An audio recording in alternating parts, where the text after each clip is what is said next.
Hello everyone, welcome back to the video tutorial series of the operating system. I am your instructor Varsha Tar. Let's start our lecture series. So topics to be covered in today's lecture, that is kernel. Now all of you have the basic introduction about the kernel as we have discussed in previous lecture. What we have discussed? We have discussed two types of operating modes. Okay, when we have discussed about the system call. So before starting the system call in detail, we have learned about the user mode and kernel mode. So which mode is better to execute the program?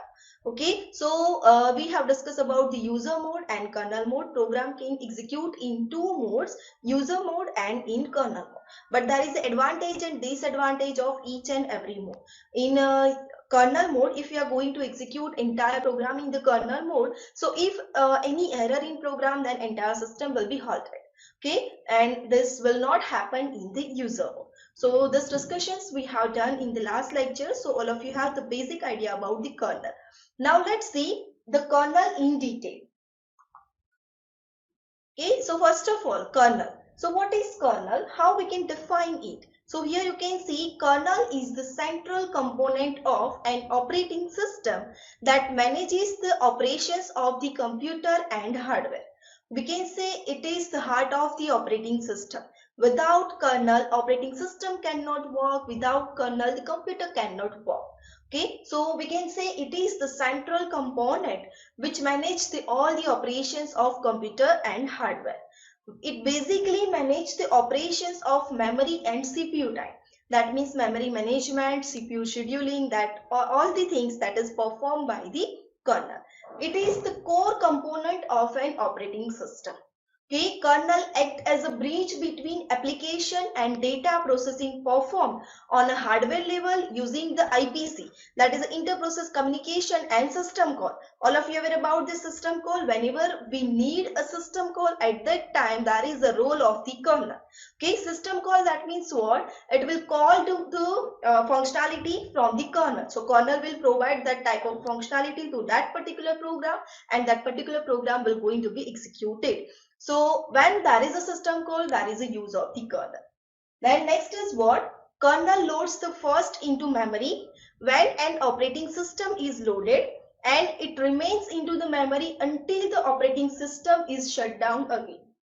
So whenever you will start the operating system, kernel will first load into the memory, and it will remain as it is in that particular memory until and unless you will shut down the application.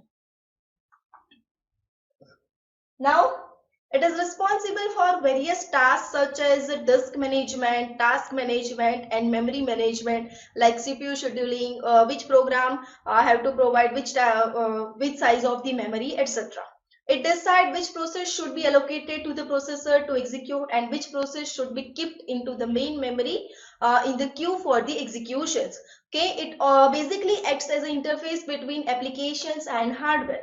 Okay, and the major aim of the kernel is to manage the communication between softwares. For example, user level applications and hardwares. For example, CPU and disk memory. So this is the role of the kernel. I think now all of you are aware about what is the role of the kernel and what is kernel. Okay, so which are the objectives of the kernel? To establish the communication between user level application and hardware. Then to decide the state of incoming processes. Okay, which process will go for the execution, which process will wait in a queue, which process I have to assign the memory, etc.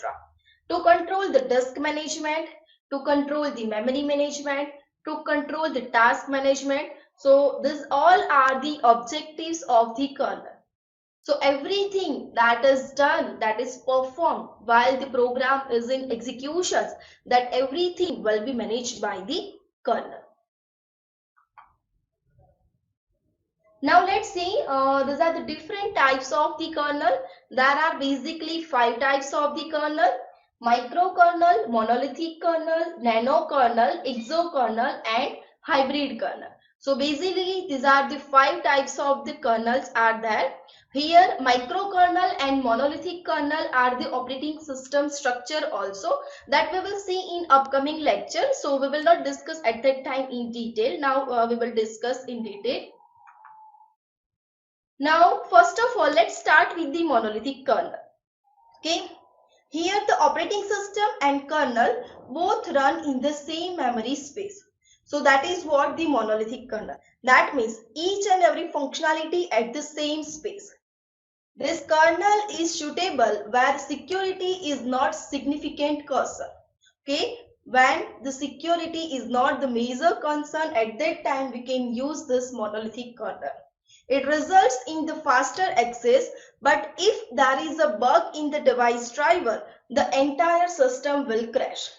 Here you can see the monolithic kernel. Upper layer is a software, then kernel, and then hardware. So each and every functionality is loaded in the kernel. So if any mistake is there, then entire system will be crash. Now here you can see this is the figure for the monolithic kernel hardware. Here this is a kernel space. Here you can see all the functionality is there in the kernel space. File system is there, inter-process communication is there, then input and output disk management is there, then fundamental process management is there. That means each and every functionality that is combined in the kernel space. So kernel is responsible for providing all such type of functionality. And in user space, that is applications and libraries. So through that application, we are accessing the hardware by using the this interface and by providing the functionality using the kernel. Now, what are the advantage and disadvantage of the kernel? Advantage is it provides the CPU scheduling, memory scheduling, file management through system calls only. Okay, so CPU scheduling will be done by it, memory scheduling, file management, everything will be performed by the monolithic kernel. Now execution of the process is fast. Why? Because there is no separate memory space for the user and kernel. For user and kernel, there is a single memory space. So allocating and deallocating resources, that is very easy compared to the microkernel. Now, which are the disadvantages? If any service fails, then it leads to the entire system crash. Okay, so because we are implementing each and every functionality in the same space, so at that time, if any service will fail, it will happen. Then next is, if new services are to be added, then the entire operating system needs to be modified. So if you want to modify your kernel, so at that time you have to modify entire kernel. Okay, you have to stop the executions, you have to stop that system, you have to modify the kernel, and again you have to restart it. So just to change one part or one functionality, we need to modify the entire kernel. So this is the disadvantages of the monolithic kernel that will be overcome in the microkernel. Now here microkernel. So what is microkernel? Microkernel is totally opposite of the monolithic kernel. A microkernel is different from the monolithic kernel because in a microkernel, the user services and kernel services are implemented into different space. Got it? In monolithic kernel, what we are doing? In monolithic kernel, all the functionality will be in the same space. That means user space and kernel space are same. But here, user space is different and kernel space is different. Okay, so the user and kernel services are implemented in the different spaces in the microkernel. For example, we use the user space and kernel space in the case of the microkernels. Okay, so as we are using the user space and kernel space separately, so it reduces the size of the kernel, thus it turns into the reduce the size of the operating system. Got it? So if we are combining all the services in the kernel size will be big. So ultimately the operating size will be big, so it will acquire more space in the your computer system. But if there is a microkernel in your computer system, then it will acquire a less size in your computer system. So this is the difference between microkernel and monolithic kernel. Now here you can see this is the structure of the microkernel. So here user space is there, and in user space there are different functionality like file system server, processing server, then driver servers, etc. So different functionality that is implemented in the user space. Now kernel will just provide the execution for the program using such type of functionality that is implemented in the user space. So what will happen? We require more and more system calls. Why system calls? Because we are executing the program in user mode, and whenever the functionality needed, we define the system call, and that system call will be go to the microkernel. According to the system call, microkernel will perform the functionality, and then the control will return back to the user mode. So every time context switching will be there. That all of you know context switching, that means what? From user mode to kernel mode and from kernel mode to user mode. So context switching will be more rather than the monolithic kernel. Now what are the advantages of the monolithic kernel? It is more stable than the microkernel. So what happens in the microkernel? What happens in the monolithic kernel? In monolithic kernel, if you want to change any functionality of the kernel, you have to modify the entire kernel. Here it will not happen. You just have to change that functionality only. Then next is the architecture of this kernel is small and isolated, hence it can functions the better than the monolithic kernel. The next, expansion of the system is easier. It is simply added in the system applications without distributing the kernel. So if you want to add the extra functionality to the kernel, then it will be done easily rather than the monolithic kernel. In monolithic kernel, you have to change the entire structure of the kernel, but here it is not like that. You just have to add that extra functionality. Now what are the disadvantages? So as I told you, context switching will be more in the microkernel, because we are decreasing the size of the kernel and we are implementing that functionality in the user mode. So every time we require the context switching, we require the more and more system call. Okay, so this is the disadvantage of the microkernel. Now what is the difference between microkernel and monolithic kernel? So first difference is what? In microkernel, user services and the kernel services are kept in the separate address space, as we have discussed. In monolithic kernel, it is in the same address space. Okay. Now what is the difference? Second difference, microkernels are smaller in size. Why? Because we are separating the functionality, and monolithic kernel is larger than the microkernel.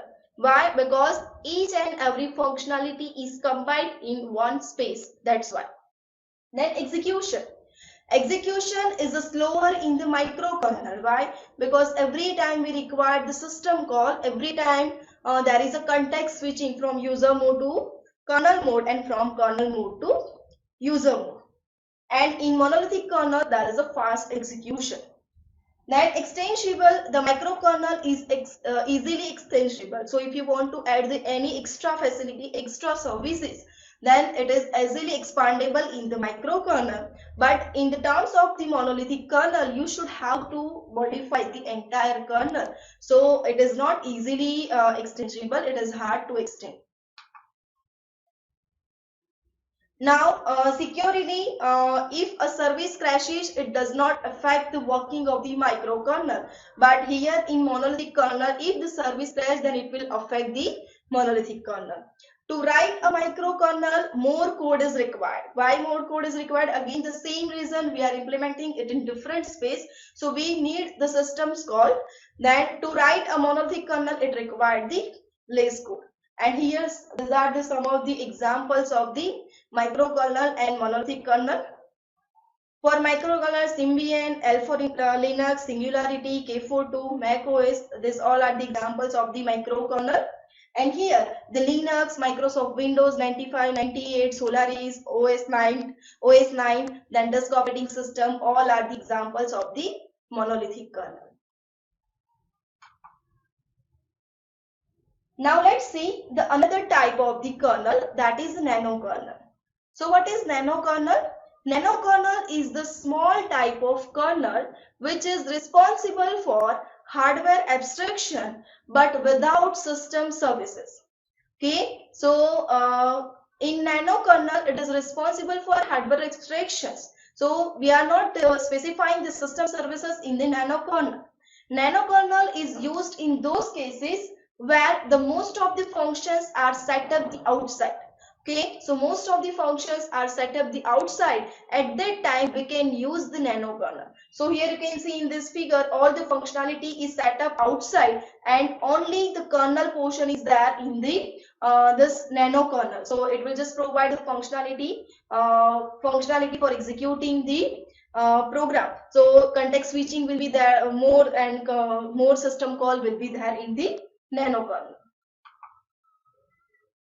Now next another type is the exokernel. This kernel only offers the process protections and resource handling. Okay, so however it is mostly used when you are testing out in your in-house project and you upgrade to the better kernel type. So at that time we can use such type of kernel, that is the exokernel. Now the last type is the hybrid kernel. So hybrid kernel is what? This kernel is what we see most. Hybrid kernel, that means the combinations of different types of kernel. So mostly the combinations of microkernel and monolithic kernel is known as the hybrid kernel.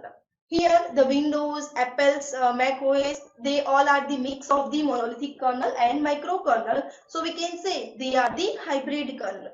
It moves out the drivers but keeps the system services inside the kernel. Okay, so in hybrid kernel, it moves out all the drivers outside and just keep the services of that particular driver inside the kernel. So whenever the any request comes, it will just provide that services using the drivers by providing the system call. Got it? So it is similar to how drivers are loaded when Windows starts and the boot up the processes. So as the system is loading, when you will start the system, so what will happen? It will loads the driver one by one. So exactly it is similar like that. That is a hybrid kernel. So similar to how drivers are loaded when Windows starts and boot up the processes. So hybrid kernel is what? It is the combination of monolithic kernel and microkernel. So summary of today's lecture, we have learned about the kernel. Okay, basically kernel have just two types, that is a microkernel and monolithic kernel.